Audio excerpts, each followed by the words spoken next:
Let's talk about financials next. Amnish Aggarwal is with us, Director of Institutional Research at PL Capital. Amnish, good to have you with us here. Let's talk about the RBI-driven sugar rush, if I can call it, for financials, NBFCs, etc. Do you think it's going to last? And how much more, in your opinion? Yeah, hi Prashant. You see, RBI has actually, if you ask me, preponed the entire rate cut because we were expecting, say, 25 bips and another 25 bips to happen somewhere in September, October. So I believe after this 50 bips rate cut, now we will have to wait for another rate cut if it happens, maybe towards December or so. So it is actually the preponement of that. The second is your CRR cut, which is quite sharp at, say, 100 bips. But on Friday, I think most of the stocks, they had seen very sharp uptakes. Say, for example, if you look at NBFCs, if you look at, say, some of the banks. So I think in terms of numbers, while NBFCs clearly stands to gain, they will show the impact first, and the banks might take at least a couple of quarters to, you can say, show that impact fully. So I think quite a bit of that is already in the price, at least in the near term. So once the things, you can say, roll out over a period of time, I think particularly some of these, you can say, banks or financials, I think they could be a reasonably good space to own. But Amnish, give us some more specifics on this. We spoke with State Bank of India also on Friday, and it was very reassuring to hear that SBI itself is saying that on NIMs, it's going to be a U-shaped impact. Initially, there'll be a hit, but as the CRR cut comes in, it'll cushion the impact. So maybe not that bad on the net interest margin front. Give us names. I mean, within banks, what would you look at? Big, medium, small? And within NBFCs, what are your topics? Okay, you see, this your NIM compression, yes, it is something which was expected only that in FY26 in particular, the NIMs are going to get compressed. And once the overall pass-through happens, then gradually the margins will tend to improve. And there will be, I think it is only a timing difference. There is no change in that. Now, coming back to, say, stocks in particular, you see, if you look at, say, first of all, NBFCs.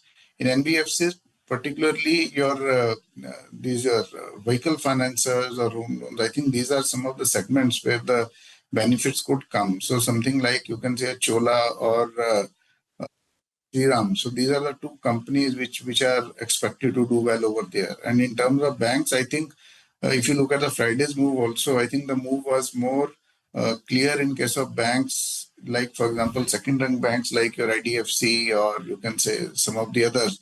But I think in banks, the trade remains same. PSUs might gain a bit more because of the CRR relaxation, they might have more funds to lend. But in general, if you're looking for long-term, I think structurally your ICICI, HDFC, I think these are two, three, you can say frontline banks, they continue to look good. And in the PSUs, definitely SBI is a cut above the rest. But beyond that, I think all the other PSUs in terms of your ranking, because I think whenever the banking moves or the financials move, they never move in isolation. So it's the entire pack which moves. And I think over a period of time, I think first you might see some of these front lines doing well, but I think the entire sector should get some benefit of that.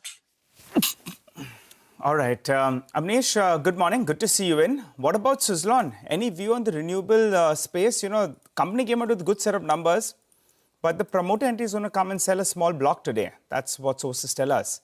Your view on the stock? You see, we don't have a formal rating on the stock, but having said that, this entire renewables, whether it is, you can say, because Suzlon is mainly on the wind side, wind, solar, all the renewable story looks very convincing. The profitability has been improving. The companies are getting much more orders than they were in the past. And today the balance sheets and all, they are in a fine shape, and 4Q numbers for Suzlon were really good.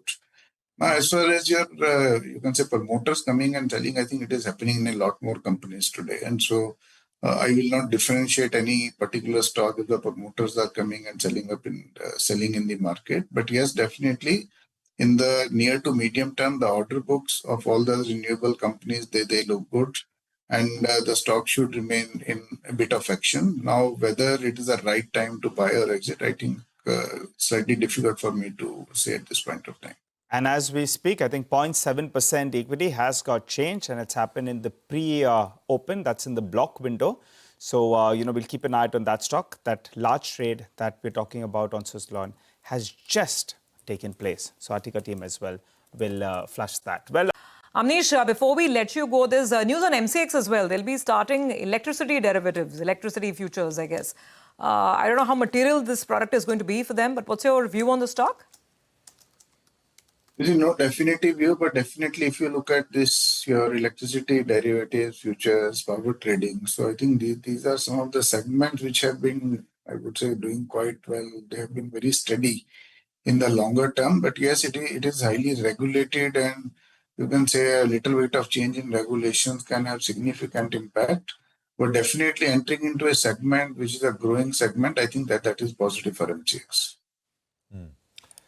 Yeah, no, absolutely. Stocks up 4.5. That's Friday's change. In a minute or so, we'll get the pre-open rates come through as well. The other pack which did very well, Amnish, was real estate. It's again on the back of course, I mean, the RBI thing. DLF was up sharply. Names like Oberoi, Godrej Properties, Prestige was up about 5-6%. So actually one of the top gainers. What do you like there? Okay, you see, I think the entire, if you look at, say, the rate cuts are going to have very big impact because your EMIs, they come down very significantly. Okay, and large number of, you can say, your apartments or the real estate, it is always on, you can say, the borrowed money. So I think all the front line, if you look at whether it is DLF, whether it is Macrotech, whether it is, you can say, Prestige, Godrej, I think all these companies are going to benefit. But I think in my view, if you look at, say, the segments which are more towards, I would say, not in the very, very high ticket value, but more on the mid to mid-high, mid-premium segment, I think those are the segments where the impact of these rate cuts will be more. So I think at the current juncture, one should be long on all the frontline names in the real estate space, not to differentiate between any names, because I think everyone is going to benefit over there. Okay, all right. Got that, Amnish. Thank you very much for joining us today and giving us your take, your views on a lot of the themes in the stocks that we've discussed. You have a good day going ahead.